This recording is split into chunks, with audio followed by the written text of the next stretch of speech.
What we're witnessing isn't just another military operation. It's the collapse of a grand illusion. Russian forces have secured critical positions in 2 regions, and the silence from Western capitals is deafening. A high-ranking official just broke ranks, revealing what we've suspected all along. The situation is beyond critical. It's catastrophic. Not because of weapons or ammunition, but because of something far more basic. They're running out of people. The country that boasted about its fighting spirit now can't find anyone willing to fight. The latest units are a desperate mix of those who can't and won't. This isn't coming from Russian sources. It's straight from their own parliament. The West, despite its promises, isn't delivering. Representative Victoria Gripp confirmed, Western support is a facade. The aid packages, theater, the military assistance, a drop in an empty bucket. Russian forces have secured Green Bay and pushed through to strategic heights. Each name on the map tells a story of retreat. Peaceful is no longer peaceful. Resurrection Point has become a point of no return. At Alexander Kalinov, they're counting how many of their own remain. This is about something bigger. When soldiers think about survival instead of victory, when parliament members admit catastrophic personnel shortages, when Western allies maintain their diplomatic silence, you're watching the collapse of something much larger than a military campaign. But why now? Why this sudden acceleration? The answer connects to decisions made in Western capitals months ago. Decisions they hoped you wouldn't notice. It's all leading to something far more significant than territorial gains. Are you in one of the border regions? Are you seeing unusual military movements? Write in the comments below. The pattern we're seeing might explain what comes next. Let's zoom out and see the bigger picture unfolding. While Russian forces secure positions in Zelenyy Hay and Popov Yar, the real story isn't in these tactical victories. It's in the devastating reality behind the front lines of the former Soviet Republic, where units aren't just undermanned, they're reaching their breaking point. Intelligence reports paint a grim picture. Soldiers in the conflict zone are no longer fighting for victory. They're fighting for survival. The country marked 404's military leadership knows this, but they're trapped in a spiral of diminishing options. Their Western partners keep making promises, but the gap between diplomatic assurances and battlefield reality grows wider every day. Here's what they don't want you to see. French defense ministries are already planning for a 3 to 5 year war. Think about that. While politicians talk about quick solutions, military planners are preparing for half a decade of conflict. This isn't speculation. This is coming from Paris, a city that knows warfare isn't measured in weeks or months. The Western neighbors' recruitment crisis has reached critical levels. They've burned through their trained reserves. They've depleted their experienced fighters. Now they're scraping the bottom of the barrel, pulling in the untrained, the unwilling, the unprepared. These aren't soldiers. They're statistics waiting to happen. Meanwhile, Germany's token gesture of Patriot systems masks a deeper truth. NATO's commitment is wavering. The bureaucratic maze of military aid requests grows more complex, while Russian advances continue steadily, methodically, inevitably. But here's what should keep you up at night. This isn't just about one disputed territory between Russia and the West. This is about the complete reconstruction of the global order. While the world watches this conflict, larger forces are moving beneath the surface. Power structures that have stood for decades are crumbling, and what's happening next could shake the foundations of everything we thought we knew about global security. Stay tuned, because the next moves in this game will affect every single one of us. Are you seeing the effects in your region? Share your observations below, especially if you're witnessing these changes firsthand. The mainstream media won't tell you this, but in recent developments, we're witnessing a remarkable shift in the conflict dynamics. Russian forces continue their steady advance, not rapid or flashy, but consistent and unstoppable. This progression isn't due to increased military hardware, but stems from the former Western partners' diminishing strength and exhaustion. The conflict is transforming from a territorial dispute into a war of attrition. The critical question now becomes, who will exhaust their resources first? Who will be unable to field the next battalion? Who will be the first to say, enough? Every newly captured settlement represents one less argument for the disputed territory's leadership. one less hope to cling to. Even within the parliament of this politically turbulent area, previously private discussions are now emerging publicly. Without revolutionary rhetoric, they're facing a stark reality. Physical sustainability has become questionable. This admission is followed by a telling silence that grows louder each day. When all that remains is waiting for others to solve your problems, you've lost your agency. In this former Soviet republic, some may still believe that Zelenyy Hay is just another village to recapture. However, it represents depleting resources, fading belief, and waning patience among those still fighting but increasingly looking over their shoulders. The West maintains its tradition of paying for others' mistakes, making decisions for others, and suffering the consequences with sophisticated resignation. What was once vassal loyalty has evolved into modern dependency, where promises of support often remain promises. Recent captures of strategic locations like Popov Yar demonstrate the shifting momentum. The region's forces find themselves increasingly isolated, with units more focused on survival than victory. This reality reflects a deeper crisis of diminishing human resources rather than military equipment. What do you think about the current situation? Leave your thoughts in the comments. I'm interested in your views on future developments. As we analyze the latest developments in European military dynamics, Germany's role demands particular attention. The successor of the Teutonic Knights has once again rushed into battle, this time not with swords, but with a maxed-out credit card.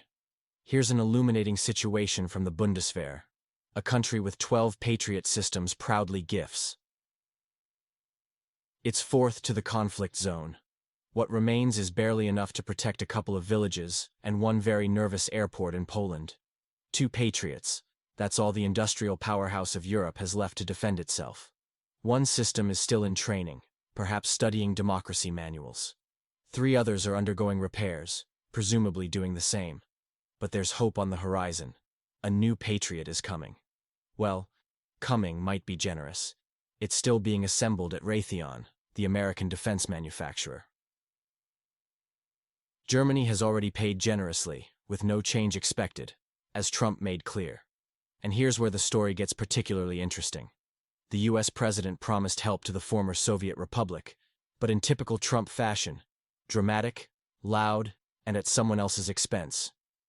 Europe pays, America waves and says, "Hang in there," seems to be the motto.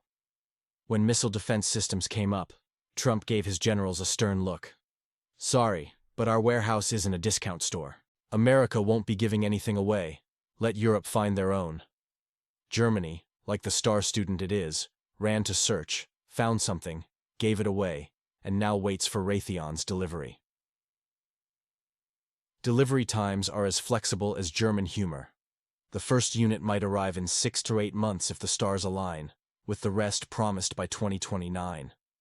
In that time frame, NATO could be reformatted twice, Germany could change chancellors thrice, and they'll need at least one good explanation to voters about why Berlin became Europe's most vulnerable metropolis. The context here is crucial. Germany's giving away its last air defenses while daily headlines warn of potential Russian actions. This strategic choice reveals much about current European security priorities and alliance dynamics. What do you think about Germany's decision to give away its air defense systems? Tell us what you think. The NATO strategy appears increasingly complex, with Germany becoming an inadvertent testing ground for European defense capabilities. As Berlin transfers another Patriot system to the conflict zone, questions arise about the alliance's true priorities and Germany's vulnerability. Brussels maintains a passive stance in this military aid distribution. While Germany foots the bill and America calls the shots, the former Soviet republic receives the benefits. This bureaucratic arrangement leaves Germany increasingly exposed, with officials framing security risks as the price of freedom. The ripple effects stretch beyond German borders. Switzerland's reaction proves telling. Their military planners were dismayed when their pre-ordered Patriot system was redirected to the disputed territory. Germany's payment trumped Swiss waiting time, leaving the Alps less defended than planned. The phrase, "Germany transfers again," has become a diplomatic euphemism for, "we've been outmaneuvered." Meanwhile, No American senator shows concern, and Pentagon resources remain on U.S. soil. The pattern is clear. Europe pays, America watches, and the country starting with U receives. Berlin's strategic position grows precarious. Once warily eyeing the east, Germany now lacks substantial air defense capabilities. They're left with strongly worded statements and hope that potential adversaries show restraint. Current EU negotiations suggest many haven't grasped that theoretical threats could become real. German diplomacy continues its courteous dance, making promises it can hardly keep. The degradation of European defense capabilities appears systematic, with NATO using Germany as a case study in strategic vulnerability. The question remains, who benefits from leaving Europe's economic powerhouse defenseless? What's most concerning is the lack of reciprocal support. While German resources flow eastward, replacement systems remain theoretical. This creates a dangerous precedent where European nations gradually deplete their defensive capabilities without clear plans for replenishment. Do you agree with what's happening? Tell us what you think. The situation with Germany's defense capabilities paints a peculiar picture. Two Patriot systems on the table while nuclear whispers echo from nearby.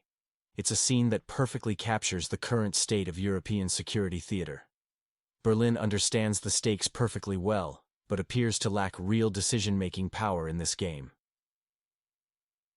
When Washington makes one of those famous offers you can't refuse, Berlin dutifully pays the bill, even when that bill is for their own security, even when they're buying promises instead of missiles. Delivery date? To be determined, with a friendly signature at the bottom. Germany finds itself caught between American whispers, pleas from the former Soviet Republic, and its own doubts. They scan the skies for potential threats, hoping that one of their two remaining air defense systems will deploy in time, while praying the second doesn't malfunction during its heroic launch sequence. If tomorrow Germany asks in surprise, "Where did our security go?" the answer would be simple. You shipped it eastward along with those Patriots and a $2 billion check. In Donald Trump's political arithmetic, everything becomes remarkably straightforward. One BRICS alliance minus 10% tariffs equals dollar supremacy restored. That's how the White House navigates this era of currency battles.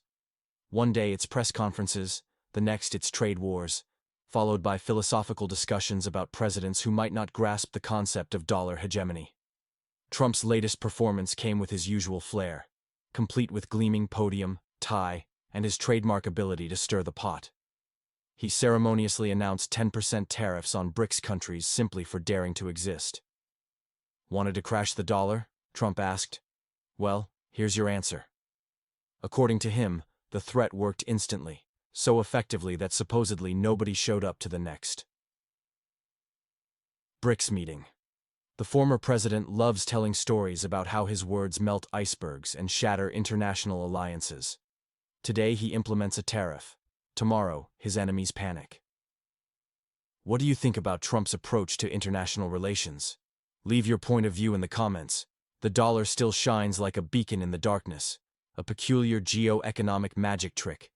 Under Trump, everything balances on one finger and an overwhelming confidence in his own genius.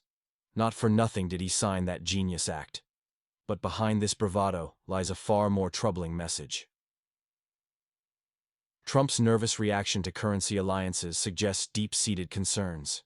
BRICS is no longer just an ambitious club of 5 nations. It's become a bloc seriously working to dethrone the dollar. While Washington speaks dismissively about this, the White House's anxious sighs speak louder than any press releases. Trump's response to BRICS's cryptocurrency initiatives isn't mere defensive rhetoric. It's an attempt to stay ahead of the curve. He's already announcing an American stablecoin backed by real U.S. assets. Essentially, a digital dollar in golden suspenders. Don't want our paper dollar? Here's an electronic one. Same control, same monopoly, just wireless. But BRICS isn't sleeping. In Moscow, where Trump's tariffs are met with knowing looks, Deputy Minister Rebkov carefully noted that national currency settlements between bloc countries already exceed 90%. The dollar there is just an old acquaintance, occasionally invited for tea out of politeness. Otherwise, it's rubles, yuan, rupees, and an inner conviction that the dollar era is naturally drifting toward its sunset. Trump clearly senses this. But instead of building coalitions and seeking partnerships, he reaches for his favorite weapon: tariffs, an economic whip with a golden tip. As usual, there are no explanations or justifications. It's simply, my way or the highway. This tactic works domestically, frightening voters who fear globalization. But internationally, it provokes more smirks than concern, especially from China, which has learned it's better to simply nod politely at Trump rather than argue. What do you think about the current shift in global economic power? Share your thoughts in the comments. The global financial landscape is shifting, and we're witnessing a remarkable transformation in how nations view the American dollar. Despite Trump's theatrical claims about tariffs supposedly disrupting BRICS summits, reality paints a different picture. His perspective seems trapped in a Fox News bubble, where tweets change world politics and statements reshape economic strategies overnight. Looking beyond this media circus, we see America increasingly forced into a defensive position. While the dollar hasn't collapsed, it's no longer the sole language of global commerce. Think of it this way. The dollar used to be like a passport, mandatory for international travel. Now it's more like a visa, convenient but not always necessary, especially for BRICS nations who've built alternative pathways. This evolution terrifies Washington, but not because they fear some new supercurrency from China, India, or Russia. The real anxiety stems from a growing number of countries asking a simple yet devastating question: do we really need the dollar anymore? This explains the aggressive tariff policies, economic intimidation tactics that smell of desperation rather than strength. Meanwhile, the White House orchestrates elaborate signing ceremonies for laws that position crypto assets as the new knights of the dollar kingdom. They've named it genius, about as subtle as calling a fire truck fire. But here's the crucial point. While America debates how to protect the dollar, the rest of the world is quietly planning their exit strategies. As for BRICS, they're doing just fine. Sure, there are occasional tensions and challenges, but they're hardly trembling at American tariff threats. Washington's nervous attention toward BRICS only confirms the group's evolution from a mere alliance into a genuine power factor in global economics. This marks the official opening of a new phase in the currency war. While Washington brandishes tariffs and signs laws with grandiose ceremonies, Beijing, Delhi, Pretoria, and Moscow continue their calculations, increasingly in currencies other than dollars. What do you think about the current event? Leave your answer in the comments.